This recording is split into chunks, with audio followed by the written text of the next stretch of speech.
نحمده ونصلي ونسلم على رسوله الكريم اما بعد فاعوذ باللہ من الشیطان الرجیم بسم اللہ الرحمن الرحیم۔ بہار شریعت درس نمبر 6، ایمان و کفر کا بیان، عقیدہ نمبر 5۔ شرک کے معنی غیر خدا کو واجب الوجود یا مستحق کی عبادت جاننا، یعنی الوہیت میں دوسرے کو شریک کرنا، اور یہ کفر کی سب سے بدتر قسم ہے۔ فرماتے ہیں جی شرک کی تعریف کر رہے ہیں کیا ہے؟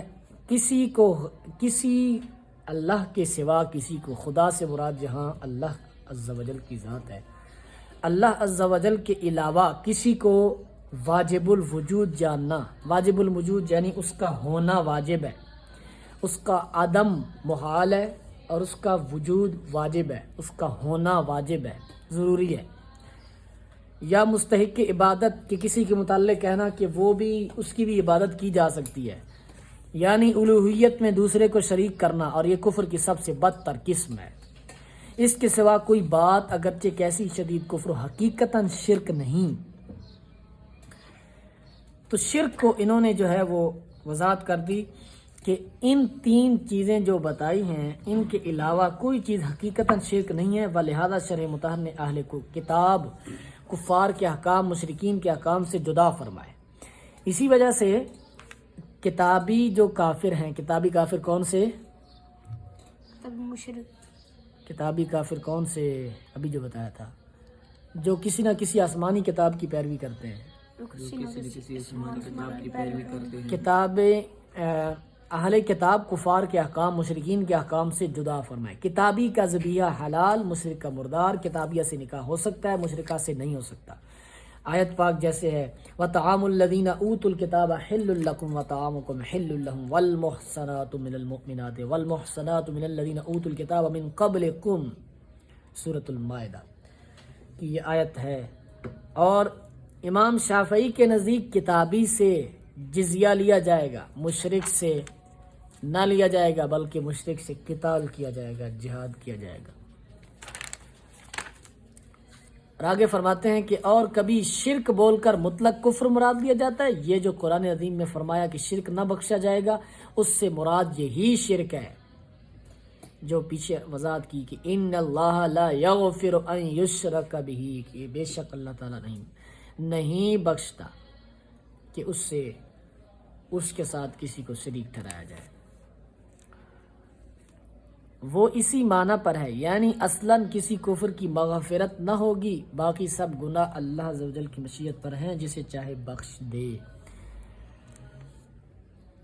وَيَغْفِرُ مَا دُونَ ذَلِكَ لِمَن يَشَاءُ، جیسے قرآن مجید نے فرمایا اللہ تعالیٰ اس کے علاوہ جو چاہتا ہے بخش دیتا ہے۔ عقیدہ نمبر 6، مرتکب کبیرہ مسلمان ہے اور جنت میں جائے گا، یعنی کبیرہ سے مراد کبیرہ گناہ جتنا بھی بڑا ہو اس سے بندہ کافر نہیں ہوتا، اور جنت میں جائے گا، خواہ اللہ عز و جل اپنے محض فضل سے اس کی مغفرت فرما دے، یا حضور صلی اللہ علیہ وسلم کی شفاعت کے بعد، یا اپنے کیے کی کچھ سزا پا کر اس کے بعد کبھی جنت سے نہ نکلے گا۔ جو بندہ دنیا سے ایمان کی حالت میں رخصت ہوا، عند اللہ، ایمان کی حالت سے رخصت ہوا، عند اللہ مومن ہو، بشرطے کہ عند اللہ، اللہ کے ہاں، اللہ کے علم میں مومن ہو، تو اس نے جنت میں جانا ہی جانا ہے اپنے اعمال کی سزا پا کر۔ مثلا جو کسی کافر کے لیے اس کے مرنے کے بعد مغفرت کی دعا کرے، یا کسی مردہ مرتد کو مرحوم یا مغفور، یا کسی مردہ ہندو کو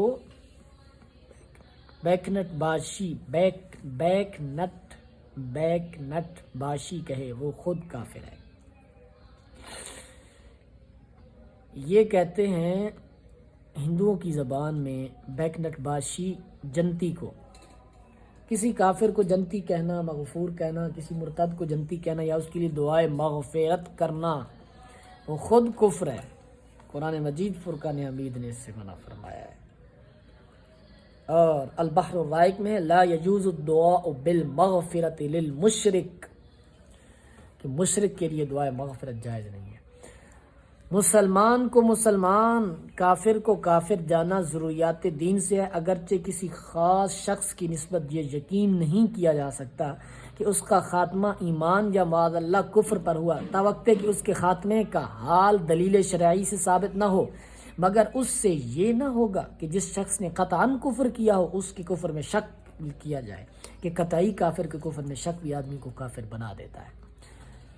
مسلمان کو مسلمان جاننا، کافر کو کافر جاننا، یہ ضروریات دین سے ہے۔ اس کا یہ معنی نہیں ہے کہ دنیا کے جتنے مسلمان ہیں ایک ایک کو جان کر پہچان کر بندہ کہے یہ بھی مسلمان ہے، یہ بھی مسلمان ہے، یہ بھی مسلمان ہے، تمام کفار کو جان کر کہے یہ بھی کافر ہے، یہ بھی کافر ہے، نہ ایسا نہیں ہے۔ بلکہ جب کسی بندے کا معاملہ اس کے سامنے آئے، اگر وہ حقیقی طور پر مسلمان ہو تو کہہ دے یہ مسلمان ہے، اور اگر حقیقی طور پر کافر ہو، اس کا کفر ثابت ہو، تو پھر اس کے متعلق کہہ دے کہ یہ کافر ہے۔ یہ بہت بڑا زبردست انہوں نے اصول بیان کیا ہے کہ خاتمہ بربنا روز قیامت اور ظاہر بر مدار حکم شرع ہے۔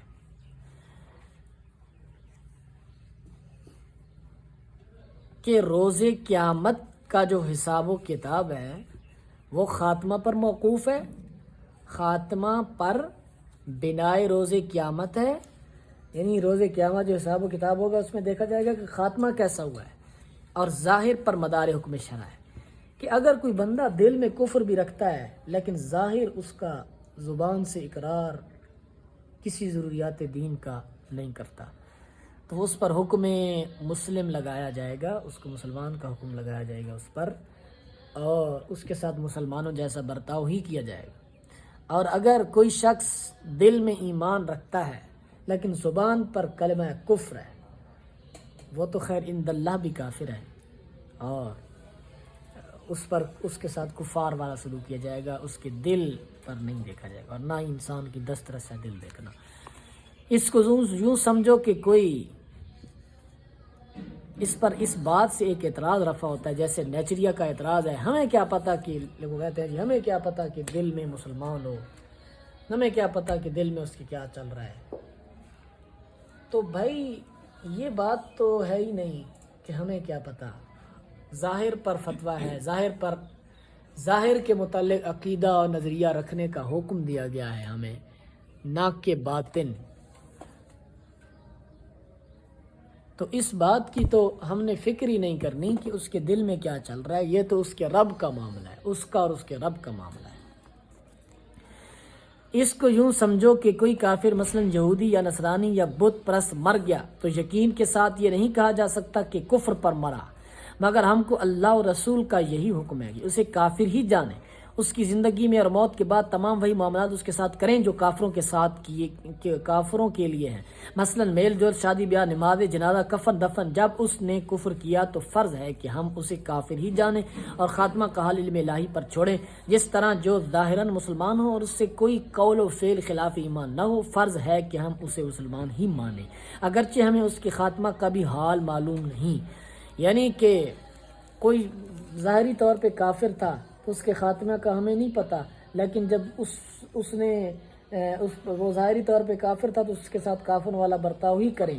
اگر کوئی شخص مسلمان تھا اس کے خاتمہ کا ہمیں نہیں پتہ تو ہم ظاہری طور پر اس کے ساتھ مسلمان والا برتاؤ ہی کریں، اگرچہ اس کے دل میں جو بھی ہو۔ خاتمہ کا حال اللہ پر۔ اس زمانہ میں بعض لوگ یہ کہتے ہیں کہ میاں جتنی دیر اسے کافر کہوگی اتنی دیر اللہ اللہ کرو، یہ ثواب کی بات ہے۔ تو بھائی ہم کب کہتے ہیں کہ ہم اس کے نام کی تسبیح پڑھ رہے ہیں؟ یہ معنی نہیں ہے اس کا جواب یہ ہے کہ ہم کب کہتے ہیں کہ کافر کا وظیفہ کر لو، مقصود یہ ہے کہ اسے کافر جانو، اور پوچھا جائے تو قطعاً کافر کہو، نہ یہ کہ اپنی صلح کل سے اس کے کفر پر پردہ ڈالو، نہ یہ کہ اپنی جو ہے نا صلح کلیت والے نظریہ اور عقیدے پر اس کے کفر پر پردہ ڈالتے ہیں۔ صلح کلیت کیا ہوتا ہے؟ یہ ایک نیچریوں کا عقیدہ ہے کہ بھائی سارے ٹھیک ہیں، کسی کو مت چھیڑو، سب خیر ہے، سب واہ واہ ہے۔ اور ان کے بعض طبقے کے نزدیک تو وہ کہتے ہیں کہ بندہ ایک دفعہ ایمان میں آ جائے تو پھر نکل ہی نہیں سکتا، یعنی پھر ارتداد کا دروازہ ہی بند ہے، پھر کافر ہونے کا دروازہ ہی بند ہے۔ ایسا نہیں ہے بھائی، ہر بندہ ٹھیک نہیں ہوتا۔ اہل سنت کا عقیدہ یہ ہے کہ جس سے کلمہ کفر صادر ہو اور مفتیان کرام اس پر کفر کا فتویٰ دے دیں تو اس کو معاشرے میں جو ہے کافر ہی کہنا چاہیے، مرتد ہی کہنا چاہیے، نہ کہ اس کے کفر پر بندہ پردے ڈالتا پھرے۔ یہ اہل سنت کا عقیدہ نہیں ہے۔ ھذا ھو المرام واللہ تعالی اعلم بحقیقت۔